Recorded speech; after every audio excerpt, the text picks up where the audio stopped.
Hej YouTube, i dag er det blevet tid til en test. For det første vil jeg lige sige undskyld for jeg kan lagt noget op i lang tid, men det er ikke altid så nemt angående fyrværkeri, fordi man skal, for at få de bedste videoer ud, det er meget mit fyrværkeri og så videre. Men nu kommer der en fyrværkeritest. Mit fyrværkeri, det kan jeg kun lave, når jeg får noget nyt, og det gør jeg nok ikke lige forløbigt, fordi penge er det ikke det, jeg har mest af lige nu. Jeg har lige købt en PlayStation 4 og så videre. Ja. Yeah. Men det vi skal teste i dag, det er, nu skal jeg se om jeg kan finde en.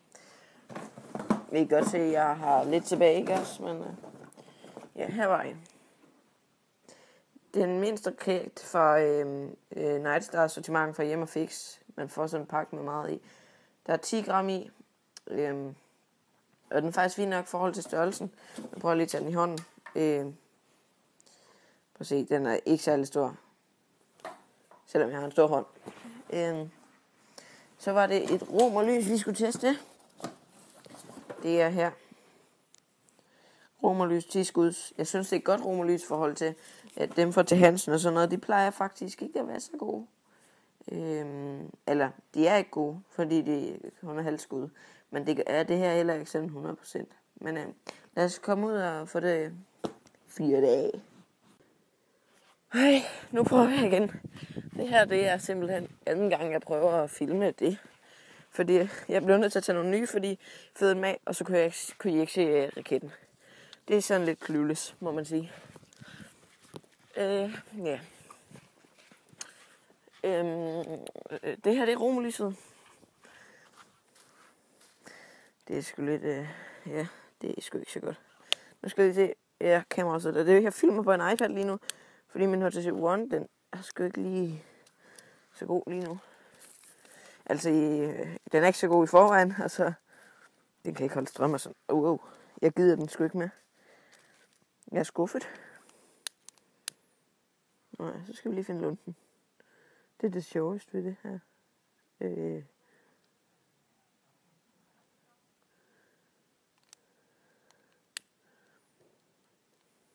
Jeg kan godt se lunden.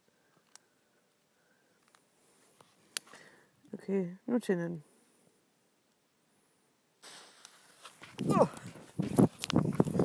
Det er det værste med de romerlys her.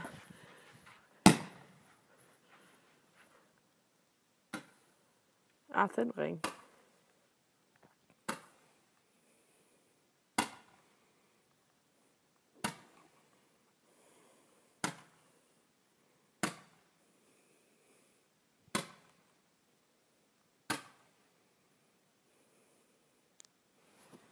Okay, så kommer vi til raketten, og den er sådan rimelig OP, vil jeg sige, fordi der er 10 gram, ikke også? Og stadigvæk så meget. Der er mest brag i den her raket, vil jeg sige. Den er flot. Men den er alligevel rigtig god. Til de penge, man giver for det, så er det et godt sortiment, synes jeg. Og den her gang, så går jeg den vej, fordi det, kan jeg se, det er vist det bedste. I skal vide, det er rigtig svært at stå med en iPad og en lighter. Raket.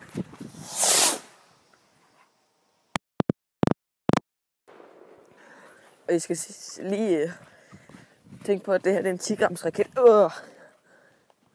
10 grams raket. Og den er pisse lille. Det her var faktisk en rigtig god raket. Så det var faktisk fyrværkeritest. Jeg håber, I nåede den. Ses.